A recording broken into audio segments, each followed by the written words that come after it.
This is the Wally and Methot Show. Now, here are your hosts, Brent Wallace and Mark Methot. Hello, everybody. Welcome to the Wally and Methot Show. I'm Brent Wallace. He's Mark Methot. And the Ottawa Senators will face a Vegas Golden Knights team on Thursday without Jack Eichel, as that trade finally got done. Beth, we're going to get right into this show. There's lots to talk about today. One of the things, we've got Pierre LeBrun coming on our show later, but we did the interview on Wednesday, so therefore we don't have his reaction to the Jack Eichel trade, but I want to get yours because it seems like on paper, this perhaps isn't the biggest trade I was expecting. So I'll break it down here.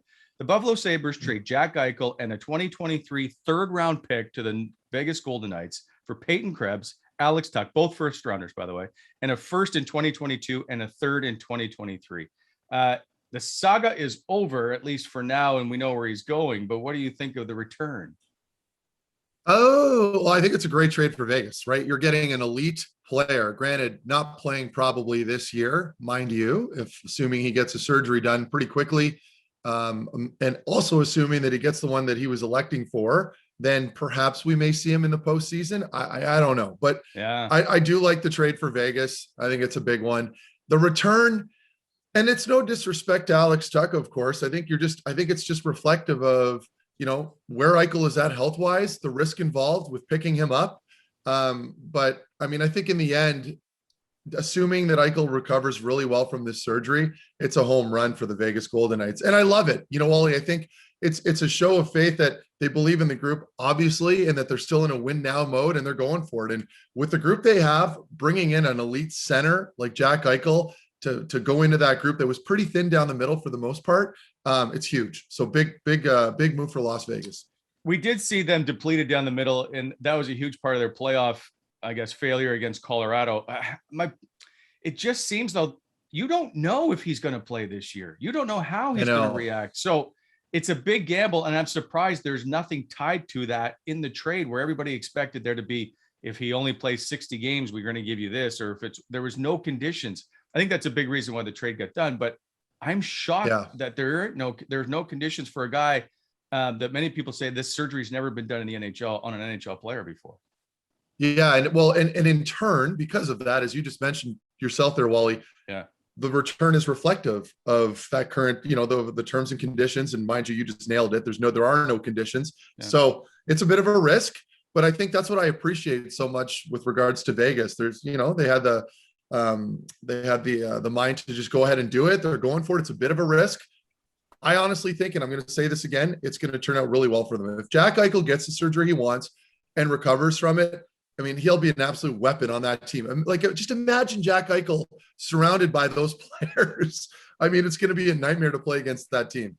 Okay, so there's a couple of points. One, what if they're not in the playoffs? Right now, they're struggling. Obviously, they've got so many guys out of the lineup. No Mark Stone, no, Max Pacioretty, and I think it's like 8 guys. William Karlsson's another one. Like, what if you don't actually, by the time he's ready, you're so far out of it, it doesn't matter anymore? That's an interesting thing. Right? Yeah. Okay. But Wally, yes, but look at, like, they're still treading water for the most part right there, like hovering right around 500. And that's without all their star guys. And a bunch of them are going to be coming back relatively soon. I mean, like Stone, I'm assuming will be back within the next week. Like, you're going to get some of these guys, your troops are going to be coming right back in, your reinforcements, and then they're going to get right back up there, I think, and they're going to start winning some games and stringing them together. So for now, you know, all this stress and pressures on guys like Chandler Stevenson, who have had to play out of their minds to keep the team afloat until all these reinforcements get back in there. So I do think that so long as they're hovering right around that 500 mark, especially out there in that Pacific division, I think they're going to be okay. For those who don't know Alex Tuch, he's a 2019 first-round pick, 18th overall, 255 career games, 61 goals, 139 points. He's a good player. Peyton Krebs, obviously lots don't know about him in the NHL. That's a little unestablished. He's played 13 NHL games. He's got 1 assist. He's a 2019 first-round pick, 17th overall. Jack Eichel, in his career so far, he's hovering. He has the same number of points as Austin Matthews. He's played more games. I think he's got 9 less points than Mitch Marner over the same span, and he's played maybe 10 more games. Yeah. But Jack Eichel, elite.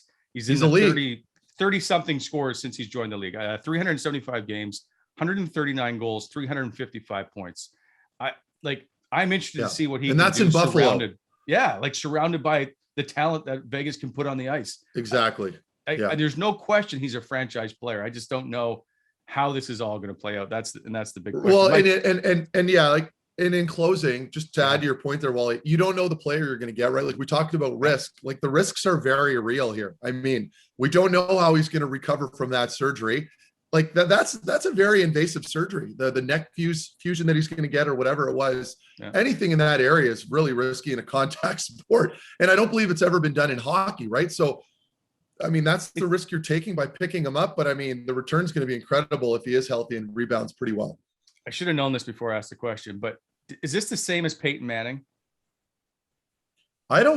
Great. That is a terrific question. I have no idea. This is because we talked about this a little bit prior, and I know that there were two different options. The team was electing for one. He wants the other.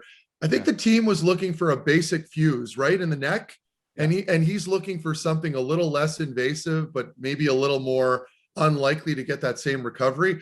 By the way, I'm completely assuming here. I don't really know for sure, but I know that it's high risk.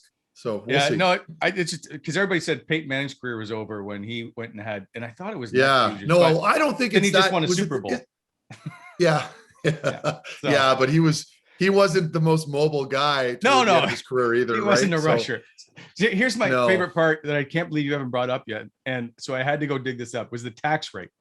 So if we take his full salary for this year, which is $10 million, he's got this year and then I think 4 more years left, he will save in tax savings from New York to Nevada over $4 million.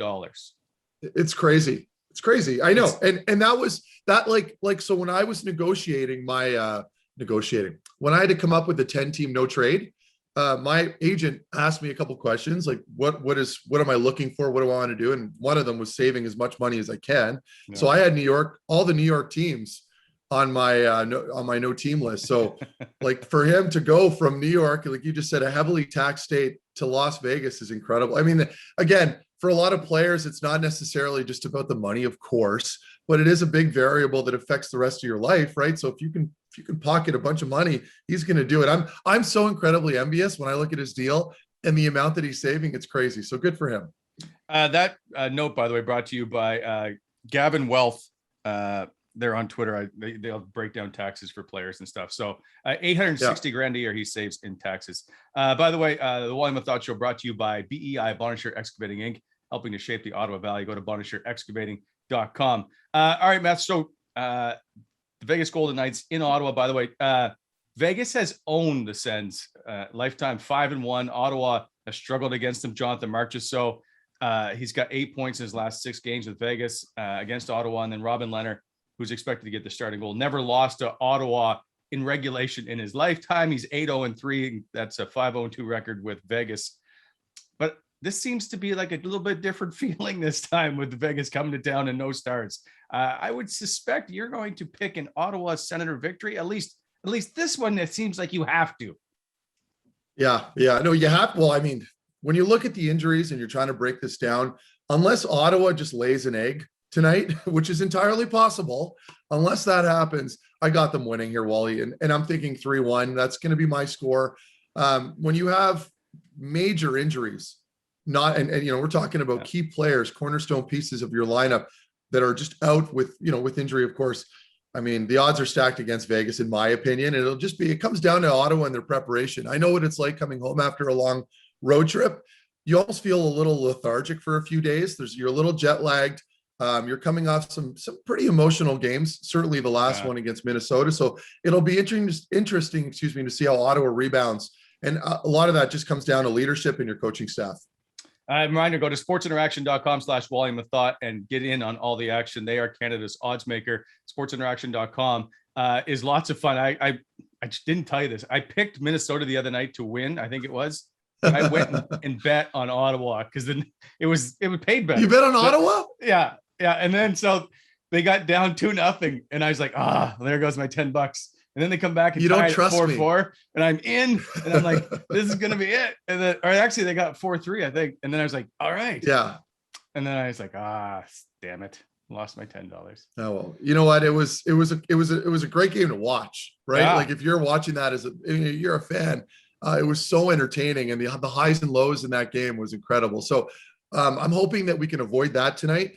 I just know with Vegas, there's like, and you look at the numbers, they're not scoring right now. They're definitely not scoring on their power play. So this is a good opportunity for Ottawa to expose a team, right? Like, you want to learn how to win at this level.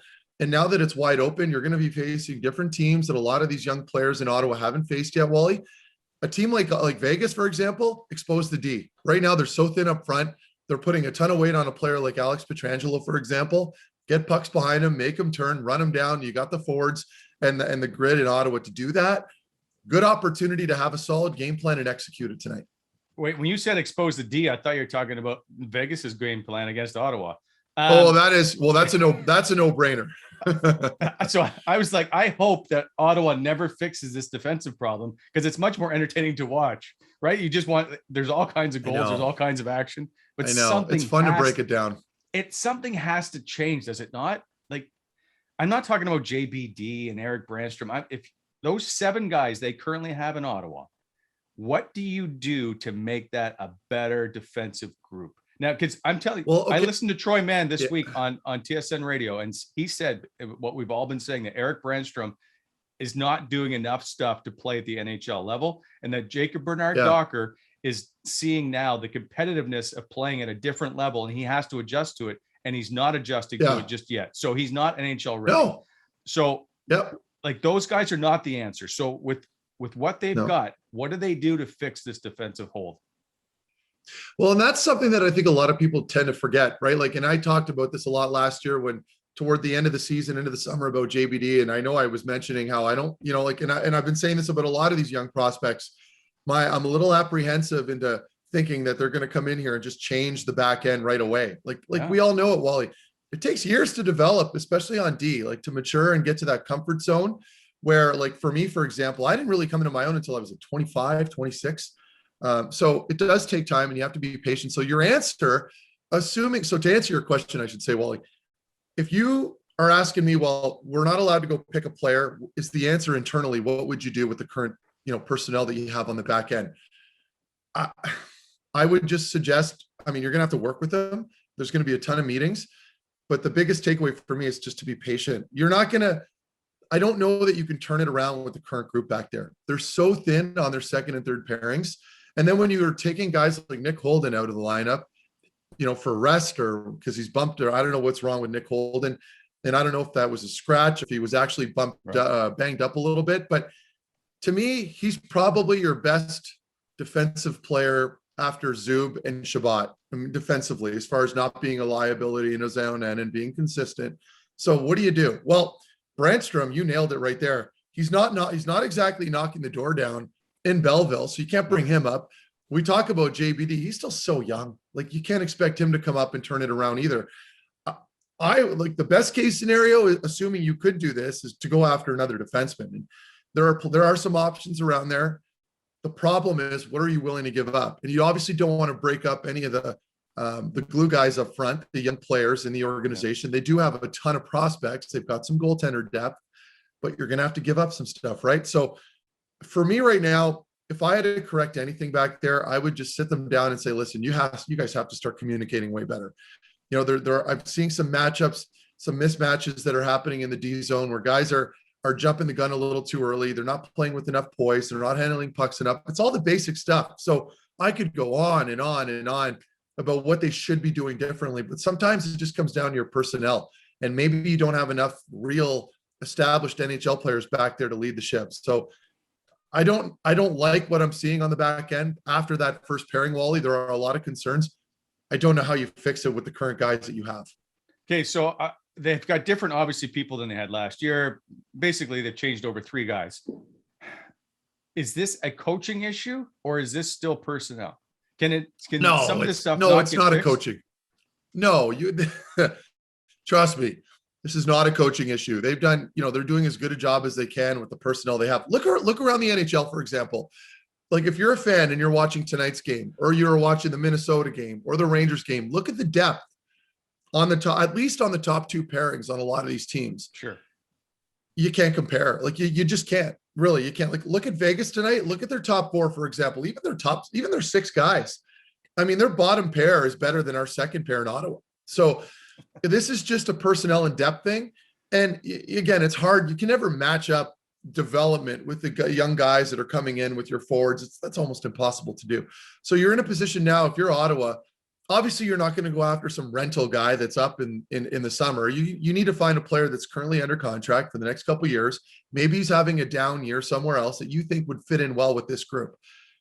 I don't know where you find it. Obviously, if you're Ottawa, you can't be pushing the panic button, although I feel like you are there, but they can't just go out and grab whoever they can immediately. You got to take your time, defer to your scouting, make sure that you're picking a player that does have some serious upside, that isn't over the hill and in his like mid 30s. Yeah. Go after a guy that still has some decent legs, maybe still under contract for the next 2 years at least, that you can trust on a sweetheart deal. Now, those are very hard to find. And I know it's easier said. We could sit here and debate it all we want over a podcast. It's much more difficult to actually go out there and do it. So it'll be interesting to see who they go after. It's clear though now, Wally, that there's a personnel issue and they have to get somebody to help out. Well, they had those opportunities and they ended up with Braden Coburn and Michael Delzato, right? There's been so many misses. Yes, so exactly. So they have gone out. No, and you're right. You nailed it right there. Like those are players that should have panned out. Like, and I'm not necessarily surprised that some of those guys didn't pan out. I could have called that right from the get-go, but like those were the attempts to bring in some veteran leadership to lead forward, and they were not good pickups. And it's as simple as that. So here's Methot. You played 600 games. You just recently retired. How is it that you can tell this and the guys who are in charge of running National Hockey League teams can't? Well, I didn't mind the Coburn deal. Mind you, that one didn't work out well at all because I hadn't seen Braden play very much toward the end of my career. I was in the West in Dallas and I was hurt. So, but like, with the good Branson deal, the Delzato deal, I was a little skeptical with that because for me, when I look at defensemen, when you're picking up, the first thing I think of is, can this guy move? Can he keep up? Yeah. A lot of coaches, a lot of scouts will look at it maybe a little differently sometimes. And they'll look at a player and they see a Delzato or a good Branson or players like that, and they still see the player that was in their prime, right? But can they still keep up is the big question. And a lot of defensemen, unless you're an elite guy in the league, a lot of players on D especially start to lose a step, especially into their 30s, right? Like you're not going to be the same player you are. And that's where you have to do a good job assessing guys. Like you got to know who you're picking up. So I'll look at that and see their skating. Can they keep up with the play? Are they still, because you're not going to expect them, like you're not going to bring in some of those guys and expect them to lead by any means.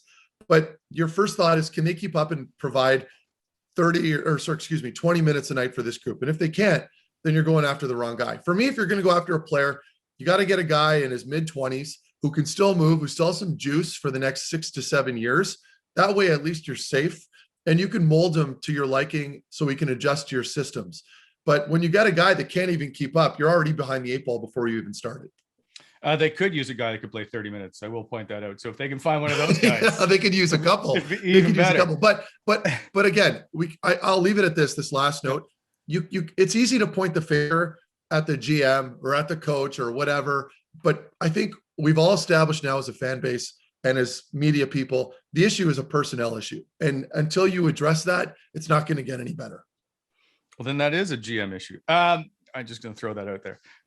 So still with the blue line, we are now 9 games into the season and not one of them has scored a goal. Now, I know when you played, no one's expecting you to light it up, but what they do expect is to have that kind of added bonus, if you will, that you need that from the back end, right? You need, they have 13 assists. Zub has 4 assists. Shabbat and Victor Mete have 3 each to lead. How do they start to generate more offense from the back end? Because because what it does is it pulls out those guys that got to cover the points, right? Yeah, well, yeah, and I'll say this, okay? When it comes to getting goals, like assists are one thing because you can get secondary assists as defensemen, and that pads your stats. Like there's a year I think I had like 20 something. A lot of them were just secondary assists, but in this case, with scoring, I mean, you're not really typically going to score a lot unless you're on the power play. Like that's all special teams, right? When you're a defenseman and you're on that off weighing up in the offensive zone on a power play, you might get the odd one time or the odd one might go through, but I don't expect the group to produce a ton of even strength goals on the back. It just doesn't work that way. Unless you're a high scoring team, which they aren't necessarily there yet, they're so front loaded on that top line that I don't expect the defenseman to provide as much. But you that's still a glaring stat that sticks out, obviously. And how do you fix it? Well, you need to establish zone time. You need to get better puck management. So once you get into that offensive zone and you establish a forecheck or a puck possession, I should say, then you got to start moving around. You got to work your cycle, wear down the defense, and then you start feeding pucks to the point, and the odd shot just has to get through. And that's where your defense have to get shots through, right? And I've seen some of the guys on the back end struggle a little with that. Easy for me to say. I wasn't exactly a sniper, so I can, I got to be careful with myself when I'm being too critical of players being offensive.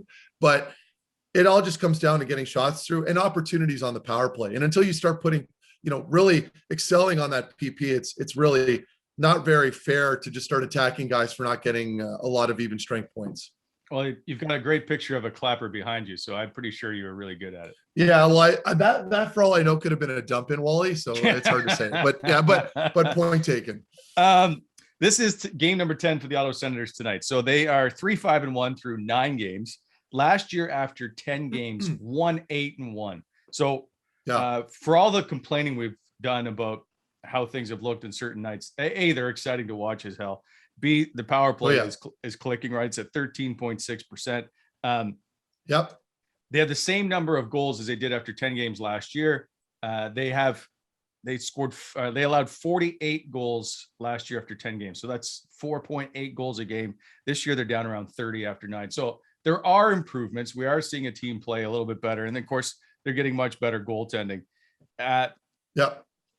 Do you think it's a noticeable difference compared to this time last year when they obviously had that ridiculous start of 2-12-1?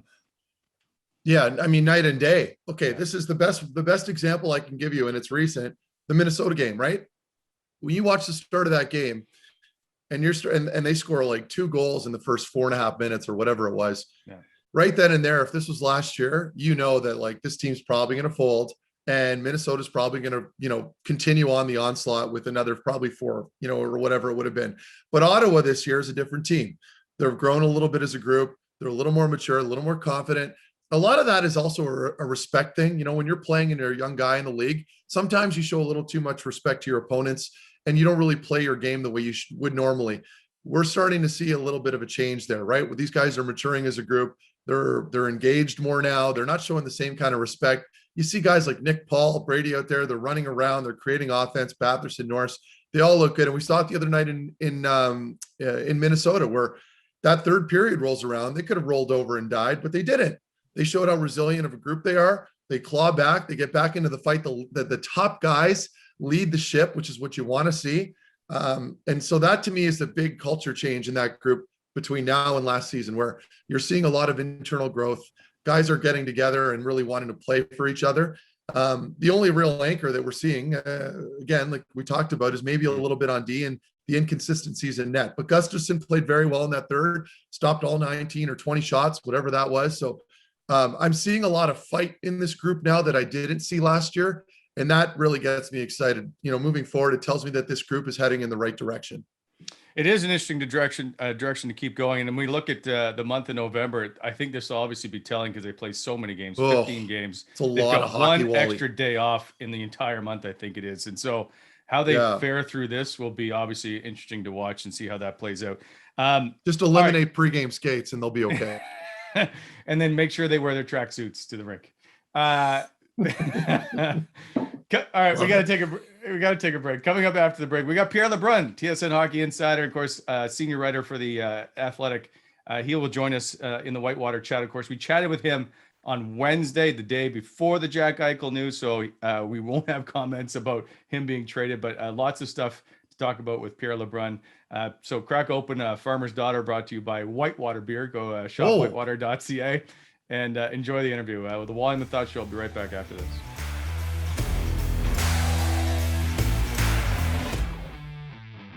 Welcome back to the Wally Methot Show. Time now for the chat, quenched by Whitewater Brewery.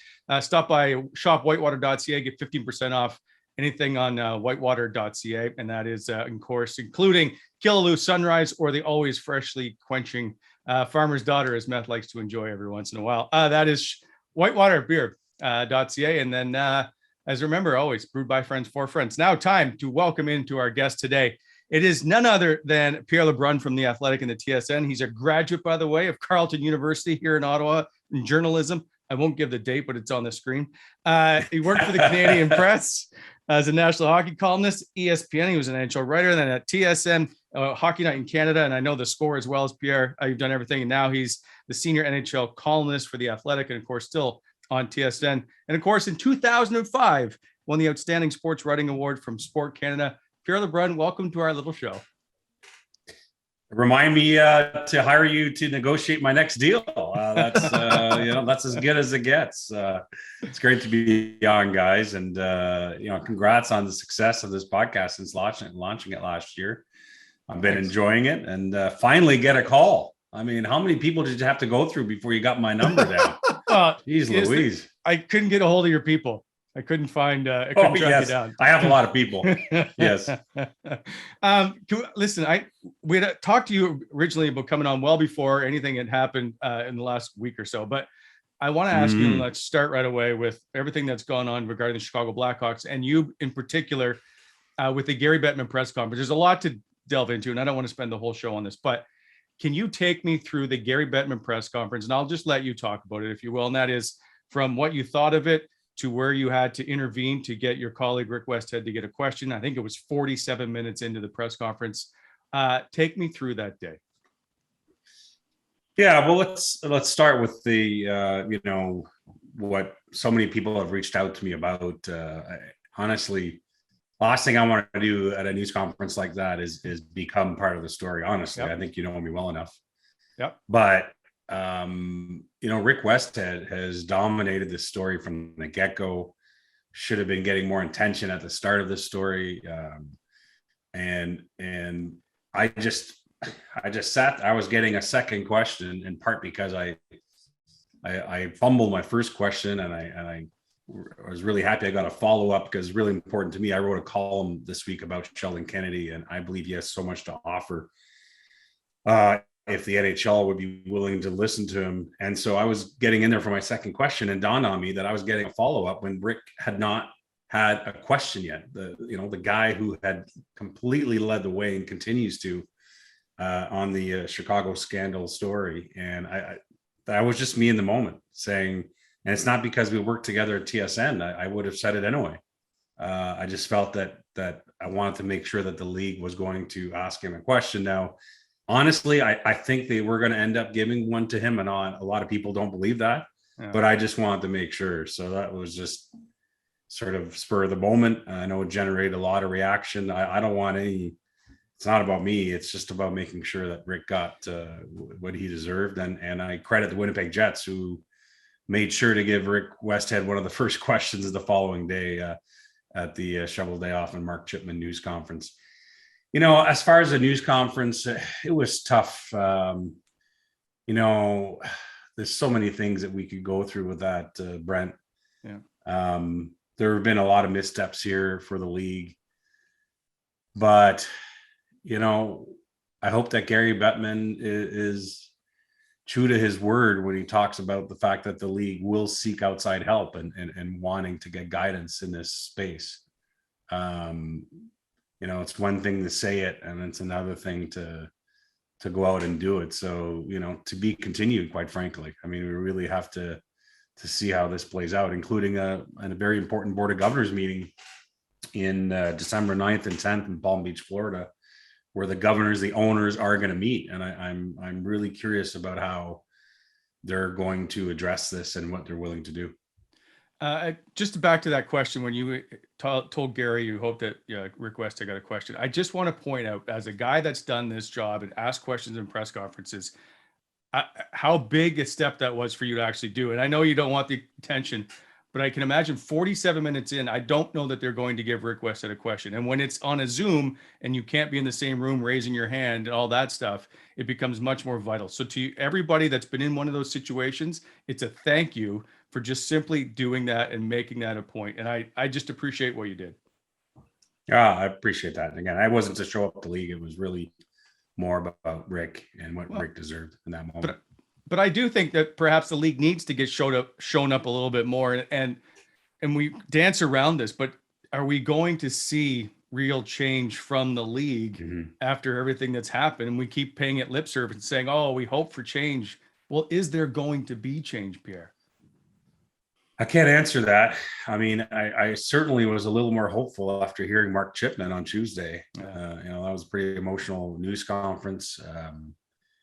I know Mark Chipman a bit. I think when he says something, he means it. But again, even though I know him, I still have to say again, the words have to be met with action. So we'll have to circle back and see what Mark Chipman and the Jets did to back up a very strong statement about wanting to be in the middle of systemic change. That was great that Mark Chipman said that. Let's not sugarcoat it. He's the first NHL owner to come out and say that, but he still has to deliver, and hopefully he'll get help in doing that. And we've seen other places as well. Like I think of the Boston Bruins all making sure they all watch the interview with Kyle Beach together. I think that's a huge step. But are we going to see perhaps more players who are active coming out? We like the Chicago Blackhawks. And I understand we saw Jonathan Taves have to issue a new statement on Wednesday to say, listen, I just want the best for Kyle Beach, basically. And I won't get into my relationship with Joel Quenneville because we saw the backlash he had with Stan Bowman and with Al as well, the assistant GM at the time. Not the assistant GM. Anyway, Al McIsaac. What are we going to see more guys step up and say, we are here for Kyle Beach. We're sorry that this happened and we'll do what we can to make it right. Yeah. I don't know how many players will feel comfortable doing that. I sure hope so. I mean, you saw Robin Leonard after a brutal loss in Toronto, making time for that and being a leader in that sphere. This comes back to, and by the way, I'm myself as a journalist trying to educate myself as well. And I go back to my conversation with Sheldon Kennedy on Monday, and he's bringing me through his process. This is what they do, his respect group, and they speak to corporations, to all kinds of sports associations. And one of the things he said to me is he thinks it's paramount that NHL players get this kind of education, whether it's from his group or from other experts, so that they have a better understanding of what this is and how to process it. And I thought that was interesting. I had not even thought of that part of it until Sheldon Kennedy talked about that. And I can tell you that I believe from my sources that the NHLPA, for example, with everything that's going on with their own turmoil, I know that in some of their internal meetings, I believe Sheldon Kennedy's name has come up, and I suspect the PA will reach out to Sheldon Kennedy at some point. I know the Jets mentioned at their news conference that they plan to reach out to him. I hope the NHL does. I think every team in the league could spend some time with Sheldon Kennedy's group and learn from it. I think I would. I think a lot of us would. For sure.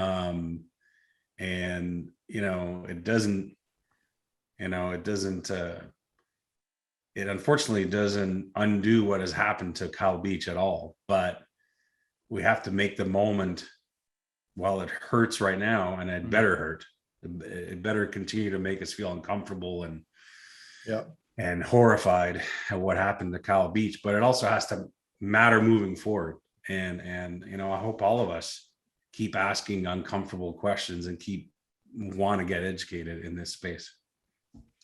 Methot, I'm going to actually bring you in here as a player and a former player. Is you guys are ingrained to be not rock the boat. I don't want to say be quiet or complicit, and maybe that's part of the problem too, but you don't want to come out and be that guy that says something. Am I correct in that? And there is a concern of maybe if you say something, it'll be taken the wrong way and out of context, and then it becomes a whole other story.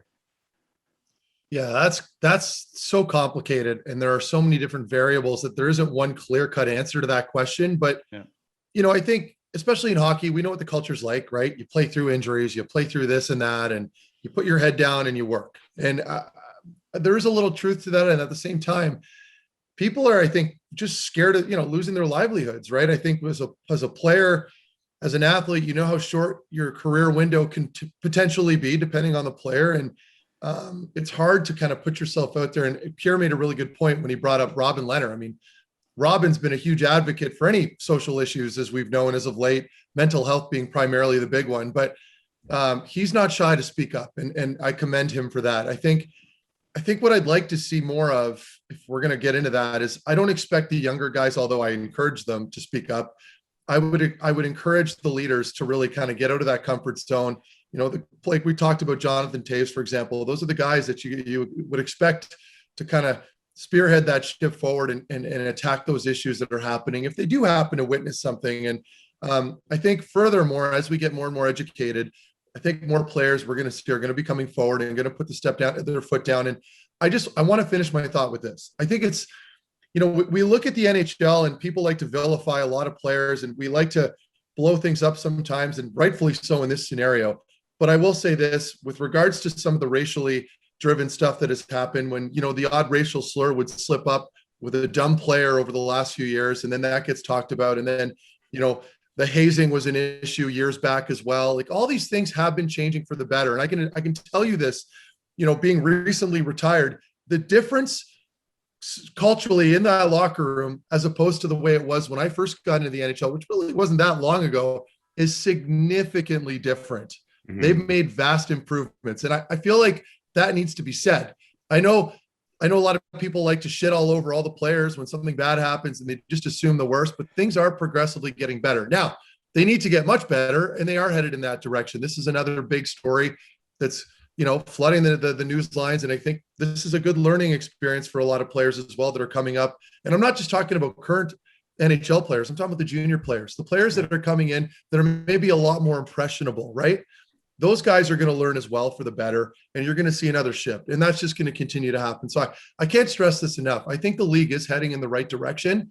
Sometimes it's a little slower than we'd like, but I think the intentions are pure in this case, and we're seeing these press conferences. They're saying the right things. That's really all we could hope for at this point, and we learn from it. Pierre, we have seen some fallout from this, obviously, from people losing their jobs. Will we see a change at either the PA or the head of the NHL? I mean, I suspect there are governors and owners that have and will continue to have conversations with the commissioner about the handling of this, but ultimately I have a hard time believing that it would cost Gary Bettman his job. I just think that whole thing's at a different level. When it comes to Don Fear, that's a different conversation. There are a lot of players who are upset. As we tape this podcast, the PA still hasn't announced the final vote on the executive board call from Monday, but all signs point to it being a yes vote as far as wanting to open an independent investigation on the events around 2010, 2011, as far as what Don Fear did or didn't do, and the PA itself, Dr. Shaw and everything else on behalf of Kyle Beach, i.e. how they let him down. So that investigation will require an outside law firm to lead it, and it's probably going to take a couple months. So probably, to answer the question on Don Fear, we're probably now a couple months away to know whether he's still in charge. Although there's certainly some people that think he should actually step aside right away while the investigation is happening. I don't know that that's going to happen. So certainly probably a more open-ended question on the PA side of things, I'd say right now. I'm going to Gary Bettman's gone through 2-3 work stoppages now. He's got this complete cover up going on underneath him and all that. What is it's going to take? I'm not calling for Gary Bettman's job. It's not my thing to do. I'm just curious of what it's going to take for there to be a different voice, if that's the case. Is it just because he makes them lots of money that he gets to stay and do what he's done? Well, I think from an ownership perspective, I got to pretend I'm an owner, so I got to re-engineer my brain for a moment. But you got to shift your Dallas Cowboy hat to Jerry Jones. Yeah, I gotta go change my wardrobe. I mean, listen, he from a business perspective, which right now feels callous to even talk about, but you asked me the question, how do they view him? He got them the salary cap, which limited payrolls. Got them the new US TV deals. The league has expanded. Revenues before the pandemic had continued. All these things that owners were happy about. That's what owners tell us. Yep. And those things are legitimate. I mean, he has done that for owners. But certainly the conversation at hand is very social, and society has changed and continues to change.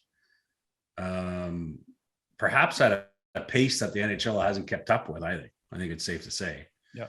And that's where it's going to be interesting to see how the league tries to make things right on that end, as far as mirroring what's going on in the rest of society.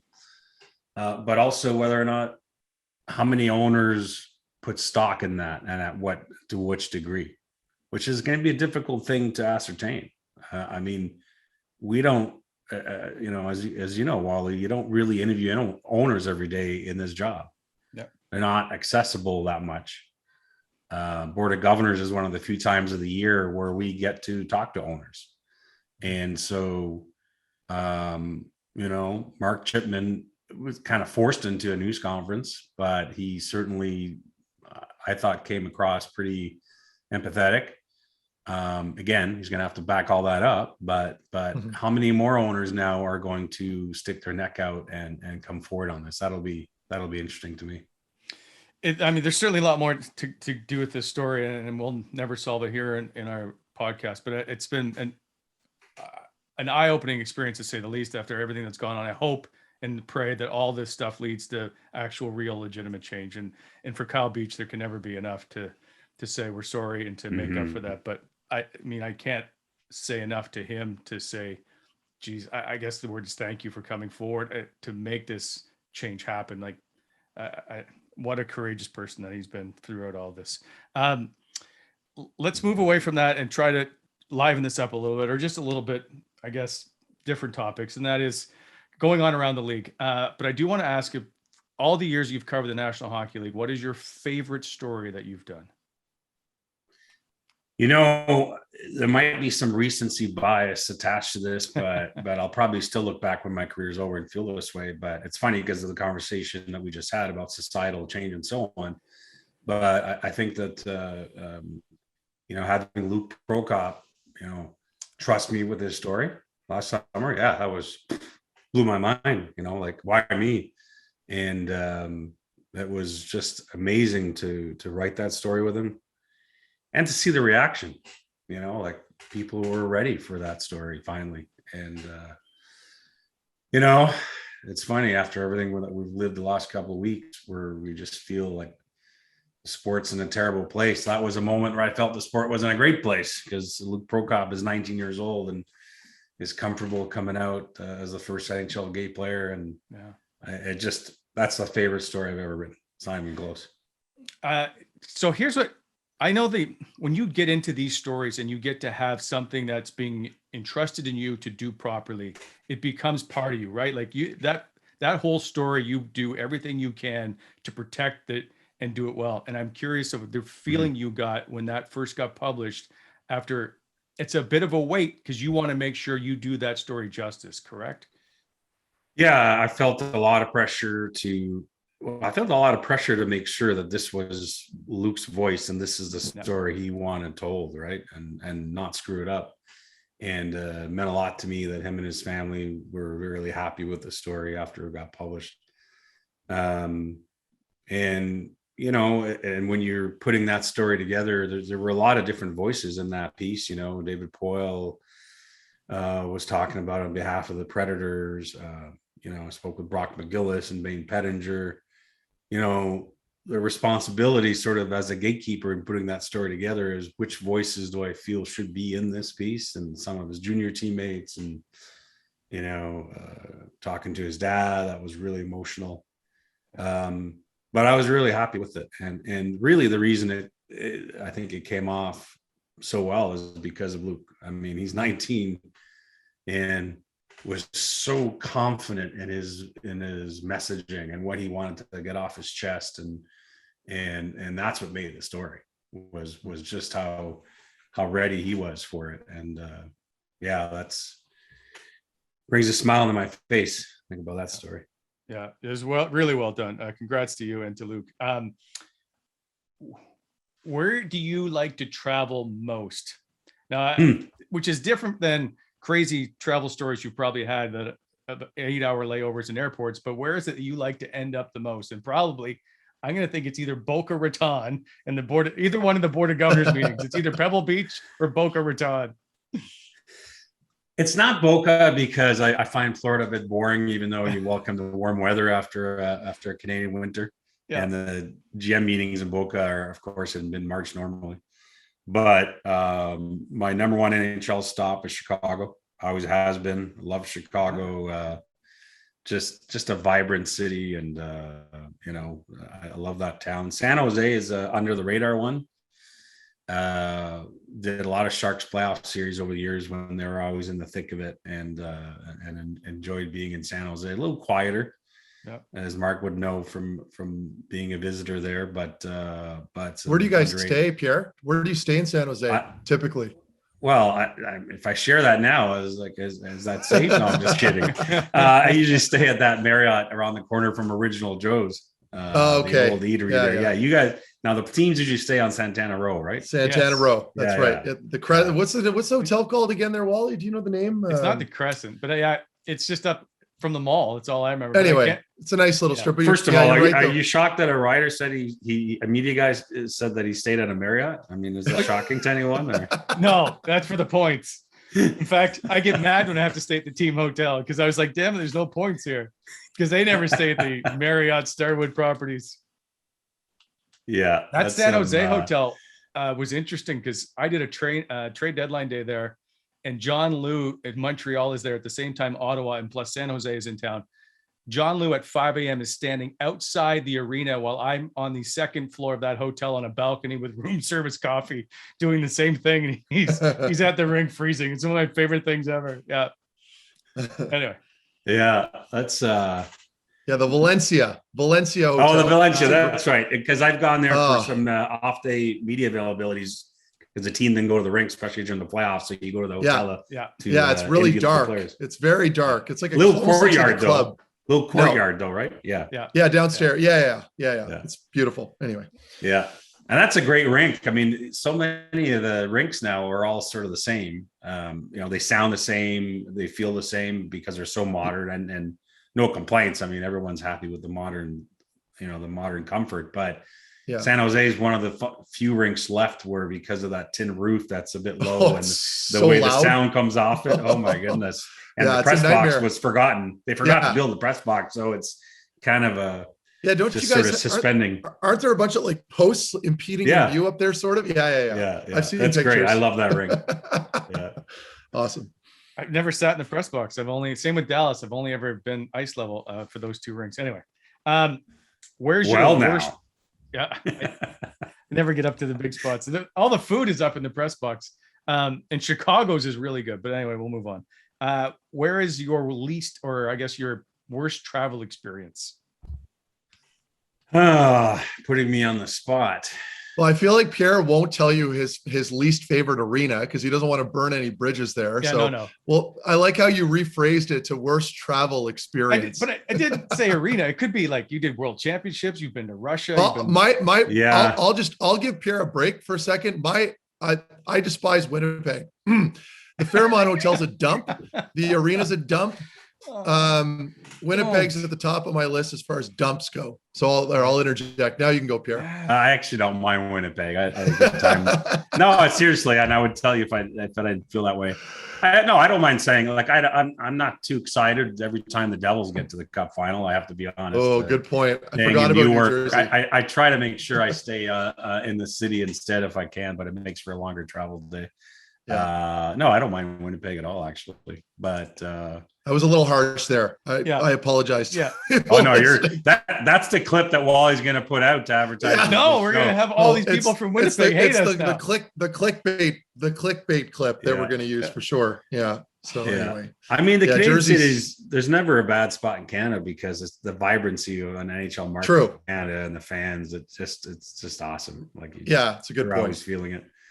But I got lots of favorites. I mean, Tampa is a great setup there. The hotel's right near the rink and you're on the water. And Pierre, have you ever been in Tampa for that what's it called? The pirate, that crazy drunken pirate weekend they have annually? Yes. In fact, wild All-Star weekend in Tampa a couple of years ago. I forget what year All-Star was. They fell on the same dates. It was the same weekend. And there was a Board of Governors meeting. And I remember distinctively staking out the board of governors meeting while all these people in Pirate were trying to put necklaces around my neck as I'm waiting for NHL owners to walk out the bill. It was the weirdest. They're all scene. hammered. I mean, they're all like. For people that don't know what we're talking about, these people are like drunk, and they're all adults, and they're dressed as pirates, and they flood the city. It's the most bizarre but cool thing I've ever seen. Yeah, I hid in my room a lot that weekend. We did not a training, Stanley Cup final there, Pierre, and they had Comic-Con on, I think, throughout the playoffs. And so right by the convention center, and everybody's dressed up as, I don't know, Darth Vader or whatever it is. I got that in San Jose once. Yeah. That was, I left my Star Wars outfit at home. So I felt like I was being left out. Maybe next time Craig has a Star Wars outfit. Back to some hockey questions, because you know everything that's going on around the league. Why? I wish. Is Evander Kane going to be welcomed back to the San Jose Sharks? Yeah, good question. Speaking of San Jose, and I was just talking to someone the other day about this. The answer right now, as far as I can tell, is undetermined. CBA wise, there aren't that many options for the Sharks. They could maybe, say to him, hey, we're not having you play with us, but obviously we got to pay you. So we're just sending you home, but we're paying you. And then, of course, the NHLPA will get involved in that.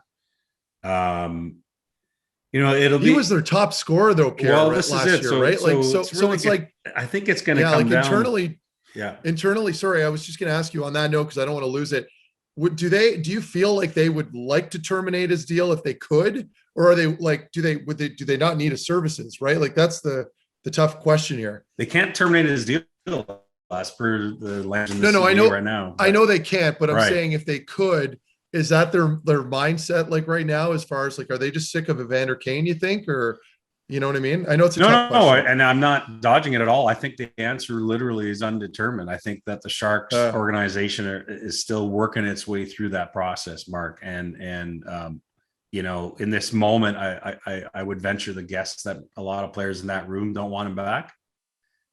But I also think if you look at Doug Wilson's track record as a GM, he believes in second chances. He believes in players. He has a track record of wanting to look at the human side.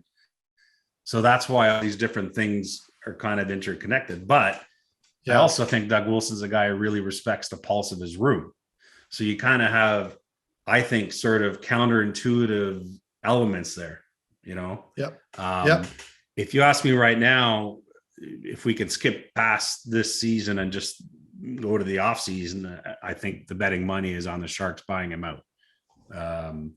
But how they handle his post suspension and rest of season, remains to be seen at this point. Okay, here's another one, and this is near and dear to your heart, and that is Claude Giroux from the same hometown of Hearst.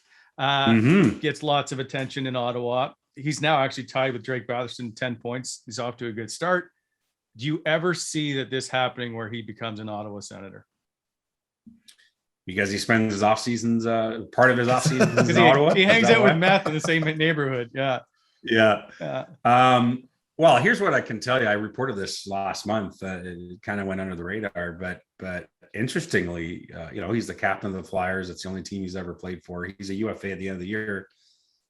He had him and his agent Pat Brisson mutually agreed with Flyers management in the offseason that they would not discuss an extension at this point, that they would let the year play out and circle back and address his future after the year, which is, if that was in a Canadian market with the captain of a Canadian team, I think they'd be getting a little more press. Yeah. It doesn't necessarily mean he's leaving, but it is still of interest that the captain of the team said, you know what, let's talk after the year. And I think it's just Claude probably, and I haven't talked to Claude about this, but it's probably just him wanting to see where the Flyers are at in their development. And to be fair, probably Chuck Fletcher, the GM of the Flyers, saying, let's see what kind of year Claude has at his age. So mutual from that perspective. But, I don't want to start predicting where Giroux would end up if he actually decided to leave, and he may not. But if he does leave, but I would, knowing him and the, like I do at a certain level, the ability to win in a pretty short time frame would affect his decision, I think. Yeah. So yeah, he wants a winner. He wants an opportunity and not just be a mentor for a bunch of young players. Right? That's my guess. Big distinction there. Yeah. Yeah. Fair point. Yeah. Not speaking for him, despite the same. No. I know.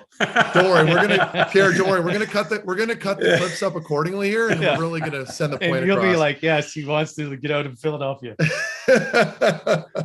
Is there any big surprise in the National Hockey League this season for you on the ice? Yeah, Buffalo for sure. Yeah. Now, okay, are they winning in spite of Jack Eichel not being there? No, I think, one of the great things about our sport is never underestimate what a group of guys can do when they've been told that they're going to be garbage. Yeah. It's one of the oldest agreed motivations in hockey, and I guess other sports too, but I see it happening more often in hockey. And I don't know if it's sustainable. I suspect it's not, but there's no question, that Don Granado, they love playing for him. But there's got to be this sense of literally everyone picked them to finish 32nd and in an embarrassing fashion. Yep. And everything's a tire fire there. And they're playing with a chip on their shoulder. I mean, it's a very sort of old school emotion as far as the way they're playing right now. Again, I don't think it's sustainable, but I don't know how they're not the biggest surprise in the league so far. Yeah, I agree. They're playing free, right? Like when the expectation level is so low, you're almost kind of. I agree. You're almost insulted, and at the same time playing stress free with house money, right? It's like kind of like how Ottawa finished the season last year, where they win a whole bunch of games, and some people kind of think, well, this is a great team all of a sudden, but really, there's a significant difference between playing with a high expectation level, for the media and fans, and being written off before the season even starts. So I agree that, there are a lot of different variables that are affecting their mindsets. It's interesting you said that, Mark, because I was curious from your time in the league, how players deal with that, because, one of the things you'll often hear from a player is that they that's white noise, that's outside the room. But of course, I think it's a complete opposite. I think expectations absolutely impact players. Yeah, it is. It does. Especially when you embrace them publicly. And the Senators, it's funny you say that, before the season started. I mean, I think we all feel the same of where this is headed eventually, but it's the timeline where no one's sure about, how long it's going to take. And when the Senators had their great run in the second half last year, I was thinking just how much of this is the development of this core, but how much of it is literally no pressure. And I'm not taking anything away, but no. But you've been in that spot as a player where, we're just going out and trying to ruin the other team's night, basically. Exactly. It plays a huge role, because your younger guys aren't going to be gripping their sticks extra tight. The old guys are playing a little loose, but it's a mindset thing and it's a confidence thing. And when you don't have all that pressure on you to win all these games every other night, it's a different animal. So, I mean, we don't have to delve into that too deep, but I think that big thing, especially in hockey, right? There's so much parity across the NHL that you don't have any real clear-cut super teams. At least you don't right now. I don't really think that it's that easy. It's just a flip of a switch, and it's a mindset where you go into it just free, and you're, like I said earlier, you're playing with house money. You're not really worried about expectations, and you just happen to win every other night. So, I think and I agree with you with regards to the timeline. People kind of get carried away and think, well, they're ready to win now. Right. I think we still have to be patient. Like you're still going to get some serious growing pains with this group until they figure out a couple more issues in that locker room. Yeah, and I think a lot of people are tired of hearing about parity because we've talked about it so much in the Cap era. Yeah. My favorite expression is, get back to me in January and look at the NHL standings, and they will look like a crushed beer can, because the difference between the top and the bottom is so little.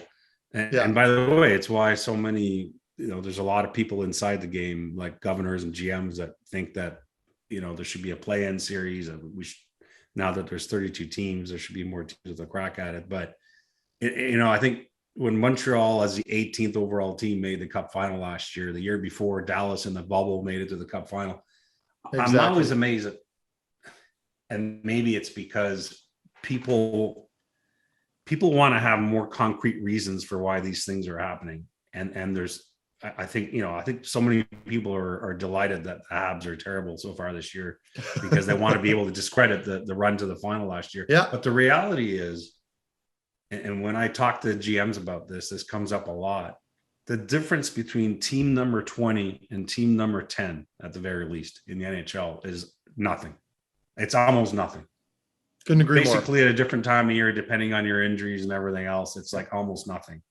And Yep. so it's not a fluke. When Dallas and Montreal do those things, and a ton of other examples, the Kings were a number 8 seed when they won the Cup in 2012. Mhm. The Devils going to the Cup final in 2012 as well. It's actually a reflection of what the competitive balance really is in the NHL. It's not a fluke. It's not, this shouldn't be happening. It's actually going to happen all the time, I think. Mhm. Yeah, well said. Are you hearing any rumors on Ottawa trying to fix their dreaded blue line? I saw a few Good question. breakdowns last night in Minnesota. I have to admit, I saw a few. But what a game! By the way, I'll answer your question. But Senators so much fun to watch. There's 18 different game scripts within a game last night in that game in Minnesota. No kidding. And all I kept thinking about the whole night is, does DJ Smith go back to Gustafsson or does he come back with Murray? Like, it's so fascinating already what's happening in goal, in my opinion. I've not heard a whole lot about, Ottawa hitting the market for a defenseman. Obviously, they went out and got Gabriel up front. I don't know that there's an easy fix there, guys. The offseason is when you try to address that. It's not to say on the trade deadline that I don't see Ottawa doing something, but it's not just Ottawa. Every team will tell you this now. Montreal's not going to trade their way out of their issues right now. No. You make your roster in the offseason now in the cap era, and you only really tweak it during the season. It's hard to make tangible changes.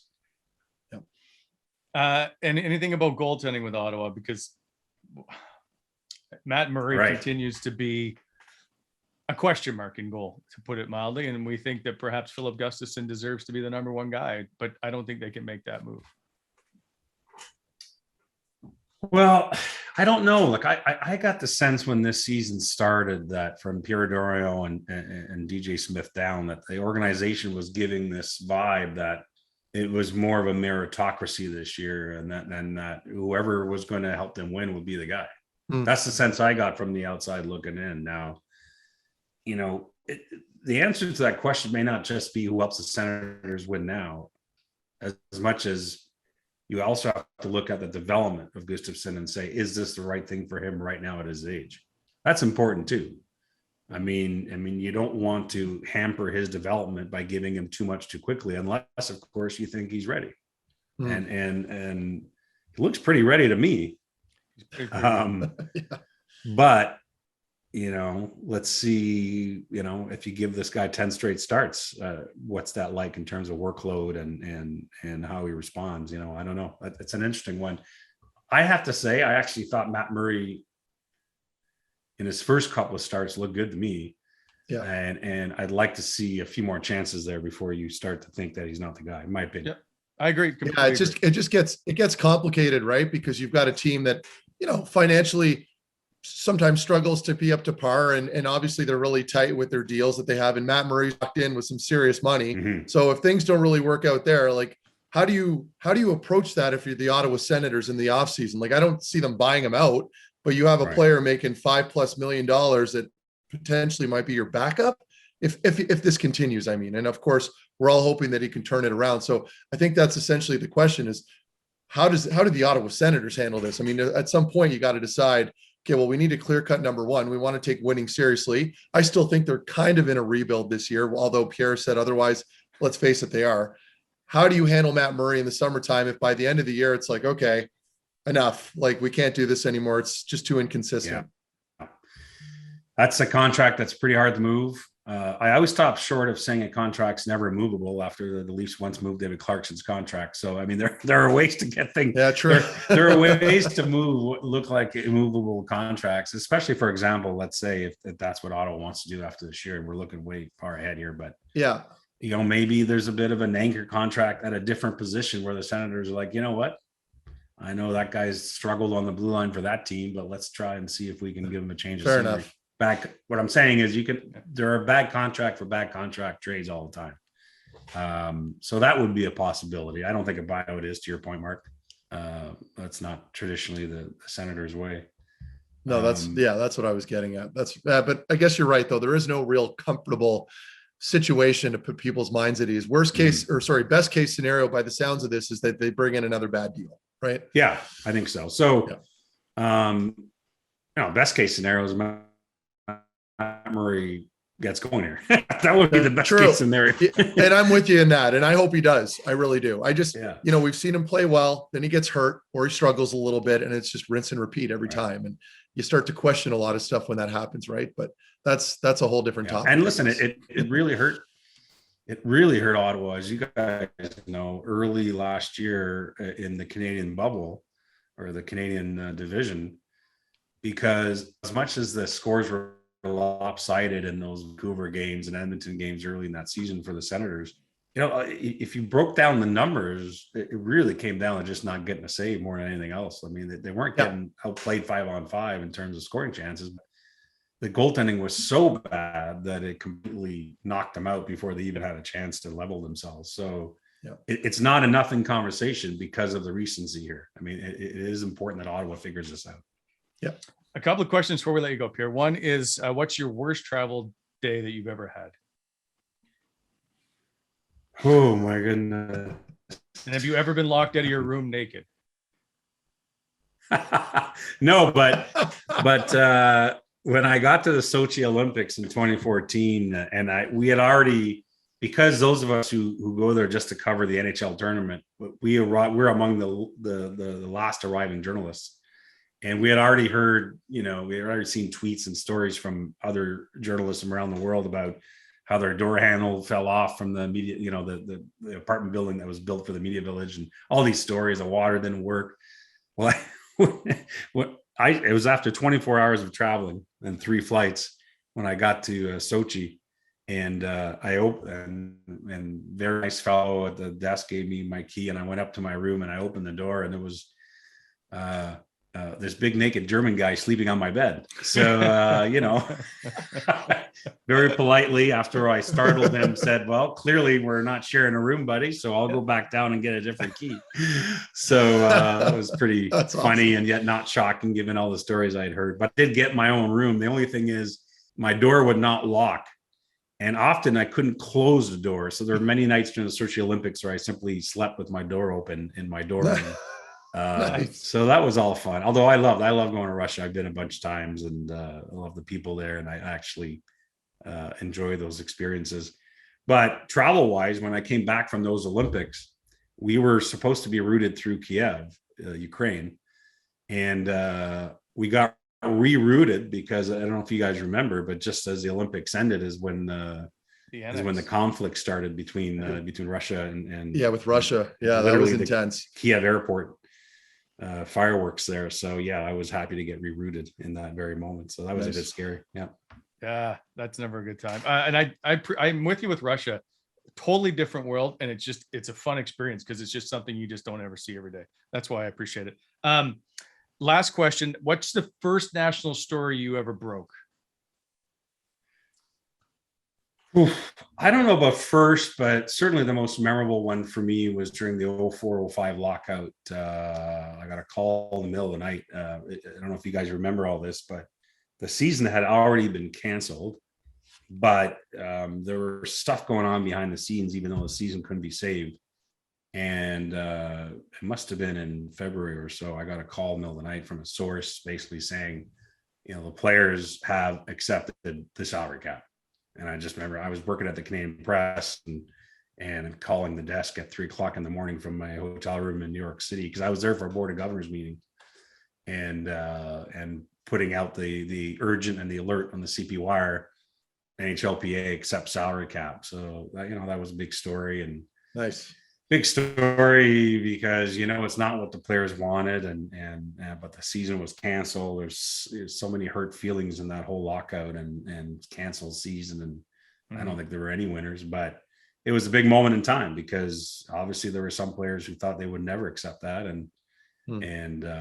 but felt they needed to get the ball moving to play hockey again. Here's my part of that story. So that night they are meeting at the Sheraton Times Square in New York. And I spent, I think it was 57 days in New York covering this lockout. Basically, we stood on a street corner for hours for nothing. Mm-hmm. So we're sitting in the lobby because we know that they're in there meeting. It's Ted Saskin and Gary Bettman and Bill Daly and everybody else. Mike, it's like 6 a.m. So you got a call late, eh? So like 3, 4 in the morning. I think it was like 5-ish or so. My cameraman goes, I gotta go to the washroom. Number 2. Out walks Ted Saskin, Bill Daly, Gary. You in the details. Lockout's over. We completely miss after all that time because my cameraman's taking a dump. But we don't have any of the footage. Yeah, I'll never forget that as long as I live. That was a good one. Yeah. Hopefully no more lockouts. That's for sure. Yeah, please. Yeah. What a good way to end a podcast. Hey, Wally, just talking about your cameraman taking a big dump. I'm not going to end it there. I'm going to end it on a high. You're going to end it with a food question following up the dump. Listen, last time you talked about being hungover at the end of our podcast. So, Pierre, True. Let me will the Dallas Cowboys win the Super Bowl this year? I like ever saying yes to that because I feel I'm going to jinx them. And I still think they have a lot to prove. I'm a realistic Cowboys fan. There's 2 different types of fans. And for those listening who don't know this, I'm ridiculously crazy in love with this team. I always have been. My entire family's schedule and lives revolve around what time the Cowboys play every weekend. I think they're going to make a deep run. I still have a hard time, I guess, believing that in the NFC, if they have a playoff game with either Tom Brady or Aaron Rodgers, that they can overcome that. And of course, Aaron Rodgers has beaten the Cowboys twice in the playoff game, so it's not like I'm just pulling that out of thin air. But I tell you what, winning that game last Sunday night without Dak Prescott, with Cooper Rush as their quarterback in Minnesota, was pretty exciting. They're doing some pretty exciting things right now. I didn't think they were going to do it. So what happens if somebody texts you in the middle of a game? I usually wait till commercial to answer them. I'm not, I guess one of my things is there are way more people that like texting me if the Cowboys are getting spanked than when they're winning, because there's so many Cowboy haters out there, and my phone will explode on the nights, and they've had so many embarrassing games over the last 25 years. When things go off the rails, I'll get 30 to 40 text messages from people either in my social life or people in the hockey world. It's crazy. When they win, like they're winning this year, it's been a little quieter. I'm not hearing from a lot of people, actually. No, it's pretty good. Because Ian Mendez, a big fan of our show, as a huge Cowboy fan. And so I sent him a text one day trying to set up something. And he's like, all caps, like, dude, the Cowboys are playing. And I'm like, well, you can at least answer the text. Anyway, so that's why I was curious if you were in the same anger management class as Ian Mendez over the Dallas Cowboys. Well, I'll ignore most of what's happening on my phone during a Cowboys game, except that I got to peek over to make sure it's not work. That's basically the way I look over. I'm like, nope, not NHL. Okay, I'm going to answer that in 3 hours. By the way, next time you come on, if somebody calls, it's on speakerphone. Perfect. We'd appreciate that. Pierre, it could just be my wife reminding me to bring the kids to hockey or something. Oh, we'll take that too. We appreciate your time, sir. It's always good to catch up. We'll hope to see you soon. Of course, as always, we love your work in the Athletic and see you all the time on the big television with the TSN. So take care. We'll talk to you soon. All right, guys. Thanks for having me. There goes Pierre LeBrun from the Athletic and TSN. We'll be right back with the Wally Methot Show after this.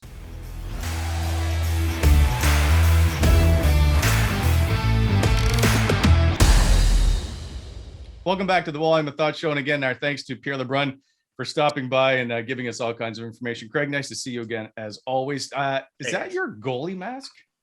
Yeah. You may notice a different background here. Not all that interesting walls and stairs and stuff. So I'm trying to spice it up. I think I might put a picture here. I just haven't decided which one. So I got a few. I feel like you're in a safe house. Yeah. Keeping my identity safe. as I avoid it. Anyways, so this was from the old back in the day there, high school days. I played a little high school hockey, played some and around the Ottawa area, and that's my old goalie Nice. there. It's all rusted. I don't think you could wear it anymore. So more decorative. So it fits perfectly right to my left here. The Hall of Fame will be calling. Speaking of old stuff, something I meant to bring up with Pierre LeBrun. In one of the bios I read on him, it talked about him, how he covered the 04-05 lockout, and that it was written like LeBrun covered it, or was using his BlackBerry handheld wireless device to send text while talking on his cell phone. And I was like, well, first of all, I should have been able to do both of those things. But anyway, I laugh when I think back to the technology and how it changed that lockout in particular, because guys were texting from the meeting rooms to people, and that's how they were getting news coming out from those meetings with the NHL and the NHLPA. So the BlackBerry, I think, revolutionized how we almost do our job, and it became no longer a 6 p.m. show and an 11 p.m. show or whatever. It became 24 hours kind of thing based around somewhat of that technology. That's when it all went downhill, right? When we all had to start working 24 hours a day over the phones. Meth, did you ever have a BlackBerry? Yeah, I did briefly, Okay. But I had it for a couple of years. I think the years that I had my BlackBerry would have been when I was in the American League, and it had the little, wasn't just the BlackBerry. Did the BlackBerry have the little stick? Oh, that was a Palm Pilot or whatever, wasn't it? Yeah, I had a Palm as well. And then eventually, once I got to the NHL, it was around that was it 08, 09? I forget when I got my first iPhone, but yeah, I mean, it was a game changer. Yeah, those Palm Pilots were pretty hilarious. It's funny to see to what's in your phone now, like all the devices you would have had to carry 10 years ago to like. Yeah. Oh yeah. It's wild. Pretty fun. Do you guys want a good little iPhone story that I got from my first draft way back in 2010? One of my favorite parts about the draft is we all the night before the draft, you all out for dinner, scouts and management and everybody. And one cool thing is all the scouts never see each other, so they all sit together, which is cool. So I was sitting next to Brian Murray, which is unreal. First draft, I'm sitting next to the GM, and he's cool. I don't know if you've ever, I'm sure you guys have talked to him. Great storyteller. Yeah. What I love about him is he'll ask your opinion. He would legit ask, like, I remember him asking me, I think it was that draft. He's like, should we sign Sergei Gonchar? I was like, fuck yeah, we should sign Sergei Gonchar. I was like, we can do that. I was like, anyway, that happened afterwards. But anyway, so he leaves, he takes a phone call and comes back, and he's like, hey, St. Louis is offering us Rundblad for a pick. And everybody started debating it, and they were trying to figure out if Rundblad had signed his entry-level contract yet, and nobody knew. So I pulled out my, it would have been like an iPhone 3GS or something back in 2010. And just looked up Cap Friendly. I was like, yeah, he just signed it over the summer or whatever. And everybody's like, how did you do that? And it was like game changing for them that I could look up contracts and stuff on the fly. They're used to dealing with the systems on computers and things like that. So once we got back from the draft, they all ordered iPhone, and I became tech support for the hockey ops department for a while they learned the ins and outs of iOS. It was a lot of fun. Wow. But anyways, yes. So that's how I contributed to the David Rundblad trade that eventually, I guess, brought in Kyle Turris. But other than that, it wasn't so great for David Rundblad. Yeah, no, good stuff. Yeah. Now, was everybody able to work their phones? No, not really. The funny, my favorite was Tim Murray. Like, he was the least tech savvy at it. And so I would regularly get left phone messages where he's like, Craig, this thing won't ring. And I was like, you got to flip. There's a button on the side. You just have it on vibrate. He's like, okay, that's got it. So I used to get those all the time. I think it was partly my glasses too. Like, I think that's something where it looks like I know tech, right? I don't know iPhones. I just got it too. So anyway, we all figured it out together. But that was a lot of fun. That's gold. Good stuff.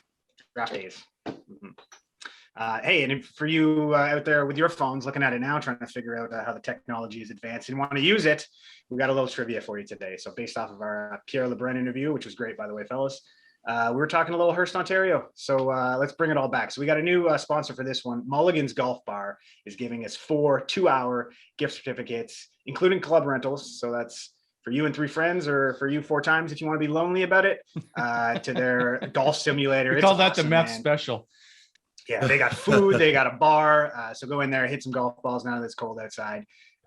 You can, head on over to their website, check it out, or you can get this answer correct. And today's question is, who did Claude Giroux replace as captain in Philadelphia way back in 2013? If you know the answer to that, head on over to Twitter, use the hashtag Wally Methot, and be sure to tag at Mulligans Ottawa on Twitter to enter. And we're going to let you know who won that on our next show. which is coming up on Monday. By the way, like and subscribe to our YouTube channel. We will be fortunate to all come back here on Monday, all freshly shaven and coiffed.